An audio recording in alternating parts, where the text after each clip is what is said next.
ఈ బిజినెస్ ఏదైనా మీ ఊర్లో ప్రమోషన్ చేయాలంటే అది సుమన్ టీవీతోనే సాధ్యం. ఇప్పుడే సంప్రదించండి. Visakha steel plant sector 6 DGM ఇంట్లో జరిగిన భారీ చోరీని క్రైమ్ పోలీసులు అయితే 24 గంటల్లో కూడా ఆ కేసును అయితే ఛేదించారు. మనతో పాటు DCP madam, crime DCP madam లతామాధి కూడా మనతో ఉన్నారు. మేడం అడిగి మరిన్ని వివరాలు తెలుసుకున్న ప్రయత్నం అయితే చేద్దాం. మేడం, ఈ కేసుని 24 గంటల్లో కలిపి ఏ విధంగా ఛేదించారు దీన్ని? ఇంట్లో మెయిన్ సైంటిఫిక్ ఎవిడెన్స్ అండి. ఇమీడియట్ గా రెస్పాండ్ అయ్యాం. ఫస్ట్ ఆఫ్ ఆల్ మాకు ఇన్ఫర్మేషన్ రాగానే మా క్రైమ్ టీమ్స్ ఇన్స్పెక్టర్స్ ఆధ్వర్యంలో వెళ్ళడం జరిగింది. అక్కడ మా క్లూస్ టీమ్ కూడా తీసుకెళ్ళాము. సైంటిఫిక్ ఎవిడెన్స్ కలెక్ట్ చేసాము. వెంటనే మాకు ఎవిడెన్స్ అలాగే దొరికింది. లక్కీగా మేము వెంటనే ఆ టీమ్స్ ఎక్కడెక్కడ మాకు సస్పిషన్ ఉందో వెళ్ళడం, అక్యూజ్ ని లిఫ్ట్ చేయడం, మొత్తం రికవరీ ఇమీడియట్ గా చేయడం వల్ల రికవరీ కూడా 100% రికవరీ అయింది. ఇందులో without any delay. Response time చాలా తక్కువ అన్నమాట.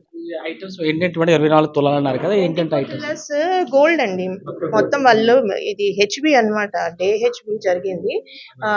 చెవి దిద్దులు, బ్యాంగిల్స్, గొలుసులు ఇవన్నీ కూడా గోల్డ్.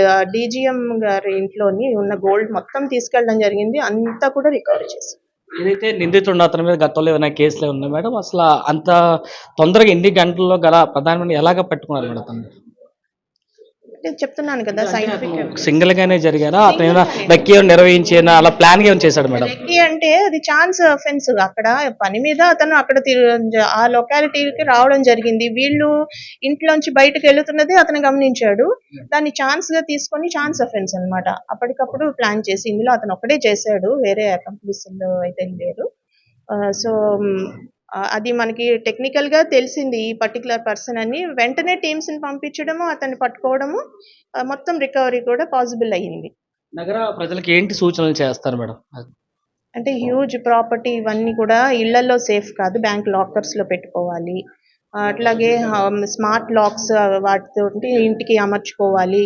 మోర్ సీసీ కెమెరాస్ పెట్టించుకోవాలి. సీసీ కెమెరాస్ అంటే 10 మంది పోలీసులతో సమానం ఒక కెమెరా. సో ఇలాంటి చర్యలు తీసుకుంటే కొంచెం కేర్ఫుల్ గా ఉండాలి. వెళ్ళినప్పుడు పక్కింటి వాళ్ళకి కూడా సూచించాలి, పోలీసుకి కూడా చెప్పాలి. ఎక్కువ సమయం బయటకు వెళ్తే ఇంట్లో ఎవరు లేకుండా ఇలాంటి కొన్ని జాగ్రత్తలు తీసుకోవాలి. అవగాహన కార్యక్రమాలు కానీ ఏమన్నా మన పోలీసుల నుంచి ఏమన్నా నిర్వహిస్తున్నారు మేడం? రెగ్యులర్ గా ముఖాముఖి అన్ని అవేర్నెస్ ప్రోగ్రామ్స్ కండక్ట్ చేస్తామండి. ఎవ్రీ స్టేషన్ లిమిట్స్ లో డైలీ జరుగుతాయి ఇవి. అందులోని అన్ని జాగ్రత్తలు ఎట్లా తీసుకోవాలి, ఎలా క్రైమ్ ప్రివెంట్ చేయాలనే వాటి మీద మేము చెప్తాం, ఫోకస్ చేసి చెప్తాం.